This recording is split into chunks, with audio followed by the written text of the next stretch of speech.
Je crois qu'on est à peu près à un bon 6 milliards d'êtres humains sur la Terre. Et j'avoue que, comme on est tous faits du même bois, j'aime bien avoir des nouvelles de tout ce qui se passe un peu partout. Je crois que la France est un des pays dans lequel il y a le plus de magazines au monde. Je trouve que c'est important de s'intéresser à l'actualité, à ce qui se passe dans le monde. Aujourd'hui, on est dans une société où on se regarde beaucoup, on a du mal à réaliser, à prendre en compte les vraies informations qui sont importantes. La difficulté, ça va être véritablement d'arriver à trouver des magazines capables d'être à la fois bons sur le fond comme sur la forme. Les médias ont vraiment un grand rôle à jouer dans la société.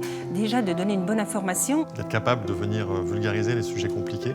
Beaucoup trop de gens ne comprennent pas le système.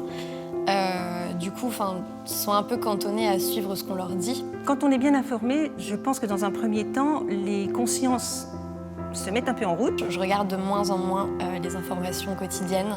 On n'a pas toujours cette vision finalement très objective. On est dans des choses qui ne nous apportent pas forcément beaucoup au niveau de la réflexion.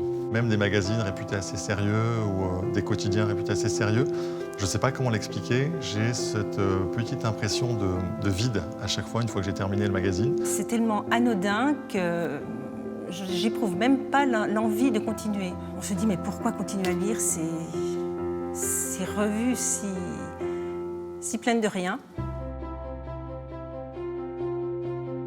La relève et la peste, pour moi, ça a été une vraie surprise, tant au niveau du format qu'au niveau du fond.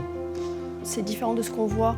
La façon dont il est présenté donne vraiment envie de le parcourir.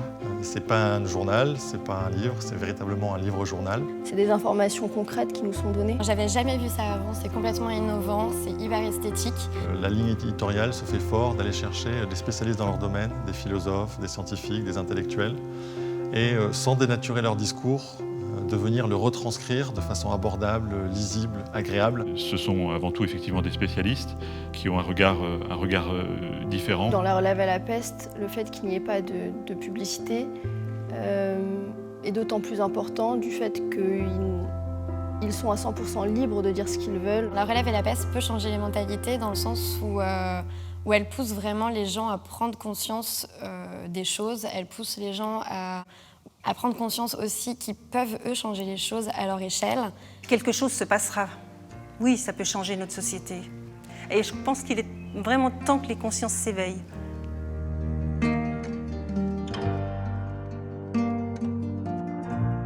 William Arthur Ward a écrit un jour « C'est impossible, dit la fierté. C'est risqué, dit l'expérience. C'est sans issue, dit la raison. Essayons, murmure le cœur. » Alors essayons de changer notre information pour lever le voile de l'indifférence.